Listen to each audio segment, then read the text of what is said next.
each and every night. And one of the things we talked about at our pregame today was that the reason we're having success is our veteran players are stepping up and our freshmen are stepping up.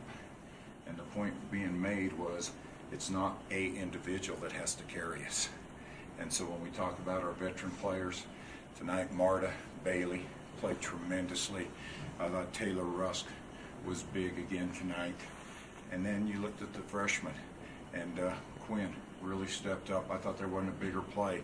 I think it was an 8-point ball game, and Quinn drives right and hits a tough runner to just give us some confidence. And Teresa gave us a lift off the bench. And when you take a look at that bench, to have 19 points out of our bench, I think that's the difference. And so, this is something that I can keep talking about collectively to them, that we're more than one or two people, and yet we need those one or two people to step up, but we need everybody to contribute, and I think that's what tonight's win was all about. You had a couple pretty good teams you played earlier and had little trouble with. To come back against this team, which has shown it's got a pretty good track record this year. Yeah, this was a very good team. South Dakota State's been good for years. And they do a good job. They put a lot of pressure on you. No lead is ever safe. I thought we had two transitions where we made threes that gave us a little bit of cushion, but you knew they were going to make their run back at you, and that's what good teams do, and they did. And then I thought we handled our composure really well in the last minute. One of the things we talked about was everybody out here, can you make 2 free throws for me? And every kid to a person said yes. Now we go 7 of 8, but that was the difference in the ball game. The confidence to be able to step up and make free throws in the last minute.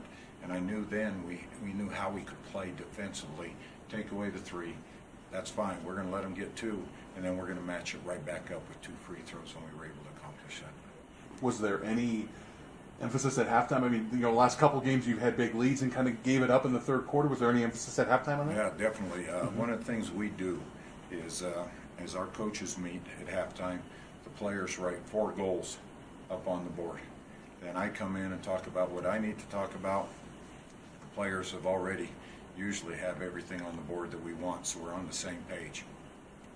And the biggest thing on there was compete in the third quarter. I thought we did that. It was a push. And when you take a look at it, we scored 23, they scored 21, and I thought we really came out in the third quarter and established ourselves. Joe, you talked about earlier this week about their size on the guard line, and you came out and really dominated them on the glass. How big a part of that game was that? When you take a look at the numbers, and they shoot 48% from the field, we shoot 43%. And we shoot 40% from 3. And at halftime, it was 10-2. We had 10 offensive rebounds, they had 2. Those extra possessions, and that's what we talked about, even in our defeats. We need extra possessions. Don't turn the ball over, get an offensive rebound. We only turned the ball over 8 times tonight. And I thought they really increased the pressure in the last 5 minutes of the basketball game. So I was really happy with the way we look at it. And then when you take a look at second chance points, we had 21 second chance points. And that really tells me what a good job we did rebounding wise. But I thought one of the matchups we had to make a difference with, we didn't have Clara on their point guard. Miller's a 6-foot point guard, player of the year in the Summit, very talented, and we had to go with bigger size. And so all of a sudden we started out with the freshman Carla. We even brought Quinn, another freshman, in just to get better size on her and just try to slow her down because you can't stop her. Quinn said she was happy that you chose her to be part of that guard line on her. I guess what makes her and Carla being so effective at that? The biggest thing is they enjoy the game, and they really enjoy the challenge that's placed before them. And that's something we've done right from the start. As soon as we knew that we had 3 freshmen in the top 7 rotation, we had to challenge them. And we challenge them every day in practice and demand a great deal, and they deliver. And I think that shows the confidence. If you're a competitor, you want that matchup. And even we know that you're not going to be able to stop anyone, but we just have to be able to make it as difficult as possible. And I thought both of them did it. And then I was really happy tonight with the play of Slajana. Slajana has not practiced for 4 months. We got her back 3 days ago, and we thought we'd give her a try tonight. We knew we had to limit her minutes. She came in and really did a good job, and that's a real positive for this team moving forward. Coming off a win like that, long break now before your next game? Good, bad, indifferent? Yeah, it's indifferent for this group. We had 10 days off, I think, between our last game and this one. They focused on their finals. I think it gives them a chance to get away from the game. One of the things we talk about is you have to do something over the break. And there's no doubt, you'd like to, when you're winning, you'd like to play every 4 days. But what I do know is we just have to keep getting better. And we'll get them back in the gym. We'll step up the pace again on them. And I think they'll come back a little happier. Give them some time to go home for the holiday. Yeah, we do. We're going to be off for a week.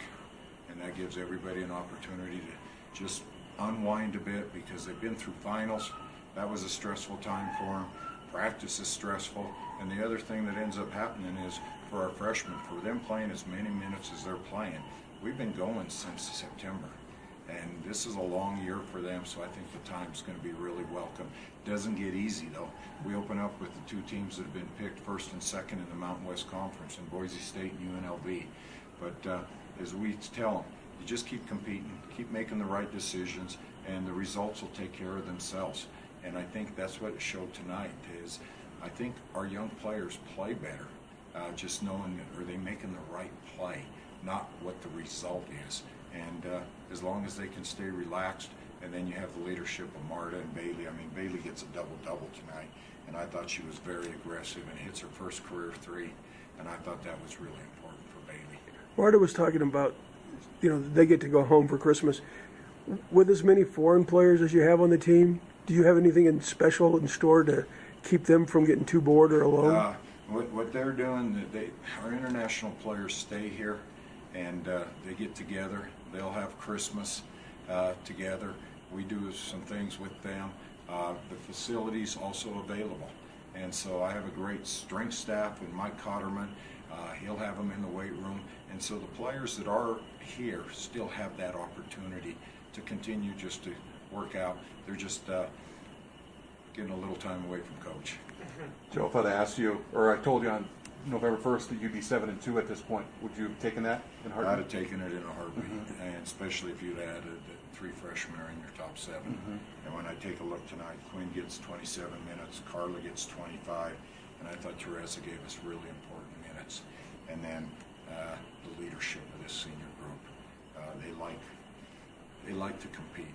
They like being around each other, and that's a real positive. I've always said you need talent, but you better have good team chemistry, and I think we have both right now.